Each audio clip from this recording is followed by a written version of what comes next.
નમસ્કાર દર્શક મિત્રો, ટીવી18 ન્યૂઝમાં આપનું સ્વાગત છે। જે ખાસ કરીને વાત કરીએ તો રાજકોટ મહાનગરપાલિકાની જે ફૂડ શાખા છે એના દ્વારા ભૂતકાળમાં રાજકોટ મહાનગર વિસ્તારની અંદર વિવિધ નમૂનાઓની કામગીરી જે છે રૂટીનલી કરવામાં આવતી હોય છે। એ અનુસંધાને અમારા ફૂડ સેફ્ટી ઓફિસર દ્વારા ભૂતકાળમાં GJ3 ઢોસા કોર્નર કે જે અંબિકા પાર્કમાં આવેલું છે, આ ઉપરાંત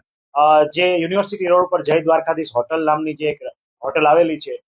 ત્યાંથી અનુક્રમે જોવા જઈએ તો જે લૂઝ સાંભારનો નમૂનો જે છે લેવામાં આવ્યો હતો। આ ઉપરાંત હોટલ દ્વારકાધીશ છે ત્યાંથી જે છે લૂઝ લસણની ચટણી જે છે પેસ્ટ એનો નમૂનો લેવામાં આવ્યો હતો।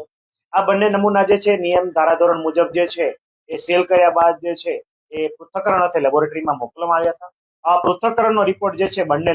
નમૂનાનો આવેલો, એમાં ખાસ કરીને જોવા જઈએ તો GJ3 ઢોસા કોર્નર જે છે એના લૂઝ સાંભારની અંદર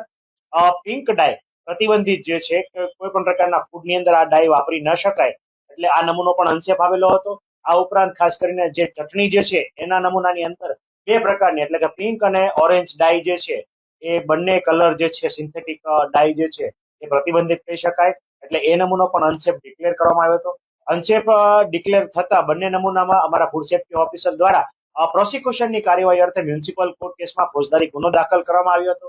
પ્રોસિક્યુશનની વિવિધ કાર્યવાહીને અંતે માનનીય જજ સાહેબ દ્વારા જે છે એટલે કે માનનીય આપણા જે ગાગનાણી સાહેબ જે છે જજ સાહેબ એમના દ્વારા આ બંને નમૂના અંતર્ગત પ્રોસિક્યુશનની કાર્યવાહીની અંતે એમનો જે ચુકાદો છે જે આપવામાં આવ્યો હતો। FSSI 2006 ના જે છે 3(1)ZZ ઉપરાંત કલમ નંબર 59 જે છે આ બંનેના ભંગ બદલ અને સજાના પ્રાવધાનના ભાગરૂપે ખાસ કરીને વાત કરીએ તો GJ3 ઢોસા કોર્નરના માલિકને 6 માસની સખત કેદની સજા, આ ઉપરાંત જે છે 50,000 રૂપિયાનો દંડ જે છે એ ફટકારવામાં આવ્યો છે, અને જો આ 50,000 નો દંડ જો એ ના ભરે તો એડિશનલ 2 માસની સખત સજાની જોગવાઈ જે છે એ ચુકાદા સ્વરૂપે કરવામાં આવી છે। આ ઉપરાંત દ્વારકાધીશ હોટલ જે છે એમાં પણ આ પ્રોસિક્યુશન કાર્યવાહીની અંતે એમને કુલ 2 લાખ રૂપિયાનો દંડ જે છે એ ફટકારવામાં આવ્યો છે। આ ઉપરાંત 6 મહિનાની સખત કેદની સજા પણ જે છે એ ફટકારવામાં આવી છે, અને જો 6 માસની સજા